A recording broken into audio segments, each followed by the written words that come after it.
অতিবর্ষণ এবং ব্যারেজ থেকে জল ছাড়ায় কাঁসাই নদীতে বিপদ সীমায় জল ছিল। দিনরাত এক করে গ্রামবাসীরা বাঁধ রক্ষার জন্য আপ্রাণ প্রয়াস নিয়েছিল।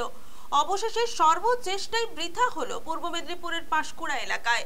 ভোর রাতে পাঁশকুড়ার পৌরসভার 15 এবং 18 নম্বর ওয়ার্ড এলাকায় বাঁধ ভাঙল।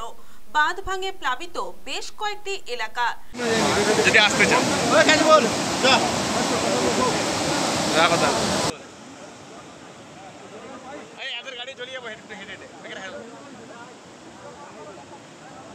ভোর থেকে জল প্রবেশ করছে। পূর্ব মেদিনীপুরের পাঁশকুড়া পৌরসভা এলাকার 18 নম্বর ওয়ার্ডের জন্দরা এলাকায়, 15 নম্বর ওয়ার্ডের সন্নুপাড়া এলাকায় নদীর বাঁধ ভাঙনের ফলে পাঁশকুড়া স্টেশন বাজার এলাকা জলমগ্ন।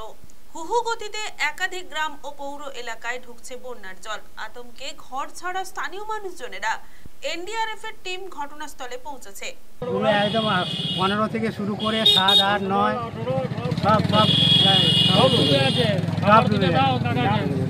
এটা কি কাজ হয়নি? আজ সব হয়েছে, বর্ষার জলে ডুবে গেছে, নদী বাঁধ কি ছিল আপনার? কি আছে আপনার? কি আছে? হ্যাঁ, দোকান আছে, বাড়ি সব ডুবে গেছে। হ্যাঁ, দোকান বাড়ি সব ডুবে গেছে। কত ক্ষতি হয়েছে আপনার? ক্ষতি অনেক। রয়ে গেল, ড্রেনের কোনো ব্যবস্থা নেই। আজকে এইখানে সামান্য আমাদের নিকাশি রেল রেস দুটো আছে, সেখানে জাম। এই যে চিকচিকা ব্যবহার করা হচ্ছে, এইগুলোতে আমাদের পরিষেবা দূষিত হচ্ছে। আর এই যে পানি না জল না বাড়তে বাড়তে আলুর দাম, পেঁয়াজের দাম, মুড়ির দাম, সব কিছু দাম বাড়িয়ে দিল। কেন প্রশাসন এগুলো দেখতে পারে না? সারা বছর হয়, আজকে সারা বছর কি একটু জল হলে এখানে প্রশাসন বেড়ে যাচ্ছে। কোথায় প্রশাসন আমাদের? আজ এই পাঁশকুড়া পৌরসভা জীবনে হয় না। এইগুলোই আমাদের বক্তব্য, আর কিছু নয়। এই যে অবস্থাকে আজ ক্ষতিপূরণ কে দিবে? পৌরসভায় বলছে কাজ হচ্ছে, কিচ্ছু কাজ হয় না। ওর নাম মাত্র সই করে চলে যায়, বুঝলেন? এগুলো কি অবস্থা হচ্ছে এগুলো দেখুন, আপনারা দেখুন। এর থেকে বেশি আর কিছু বলতে পারবো না। ইমিডিয়েটলি ড্রেনের ব্যবস্থা করা হোক, ইমিডিয়েটলি।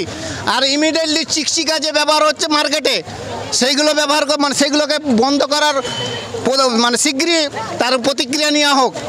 যখন কাজ করার কথা তখন তো পৌরসভার লোককে দেখতে পাওয়া যায় কোথায়? ও মাঝে মাঝে ঝাড়ু নিয়ে বেরিয়ে যায়, আমরা অনেক কিছু করছি, ওগুলো কিচ্ছু নেই। এখন ডিএম সাহেব সবাই এসেছে, কোথায় ডিএম সাহেবকে আমরা দেখতেই পাইনি। তো রাত থেকে তো হইহুল্লোড় হচ্ছে, কেউ নাই। ও মাঝে সাঝে একটা পুলিশ, দু একটা পুলিশের গাড়ি দেখলাম, এ বাদ বাকি কিছু নেই এখানে। এই তো আমাদের 1 নম্বর, 2 নম্বর, 7 নম্বর, এইদিকে 11 নম্বর, এইদিকে তোমার টোটালটাই ডুবে গেল। এই চাপাডালি থেকে নিয়ে আমাদের 15 পাঁশকুড়া থেকে নিয়ে নারান্দা থেকে নিয়ে সমস্ত ডুবছে। কেন কাজ হচ্ছে না কেন? সেটা আমরা কি করে বলবো স্যার? সেটা যাদের দায়িত্ব তারাই বলবে, আমরা কেন বলতে যাবো? আমাদের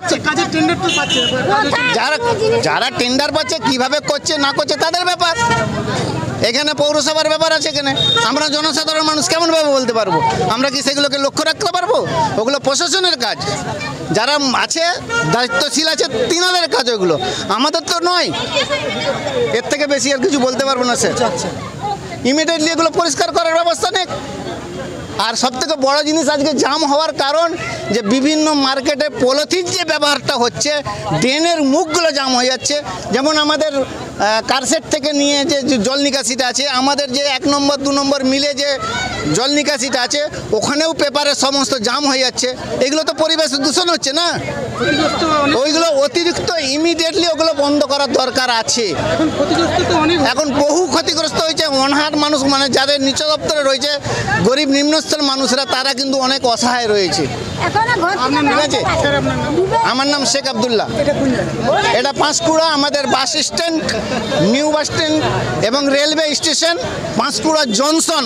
এইটা আমাদের সবথেকে বড় ভাবতে উচিত, মানে ভাবার যে বাইরে, যে আমাদের পাঁশকুড়া শহর নাম করা শহর দিকে দিকে ছড়িয়ে আছে, কিন্তু আজকে এই পাঁশকুড়া শহর আমরা জলের তলায় ডুবছি। কেন স্যার? সব থেকে আমরা তো হাইলাইট করি, পাঁশকুড়ার দিকে তাকিয়ে আছি আমরা। পাঁশকুড়া থেকে অনেক রপ্তানি হয়। আজকে আলুর দাম যে বস্তা ছিল 900 টাকা, আজকে সেই আলুর দামটা হয়ে গেছে 1500 টাকা, 2000 টাকা, 2500 টাকা। কেন স্যার? যে পেঁয়াজের দাম ছিল 30 টাকা, সেই পেঁয়াজটার দাম হয়েছে 80 টাকা। কেন স্যার? তাহলে অসহায় মানুষগুলো যাবে কোথায়? লেটেস্ট আপডেট আমরা আপনাদের জানি যে আমাদের 4টা পয়েন্টে ব্রিজ হয়েছে।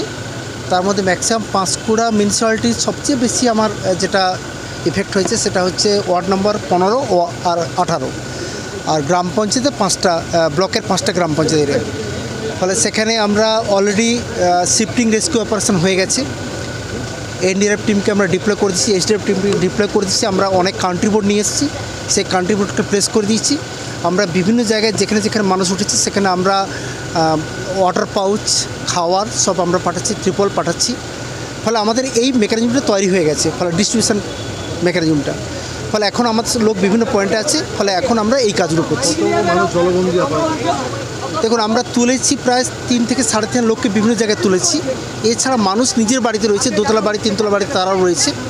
ফলে যদি আপনি ধরেন জলবন্দি প্রায় সব মিলে তো 20-25 মতো মানুষ হবে। ব্যুরো রিপোর্ট, খবর PCBS।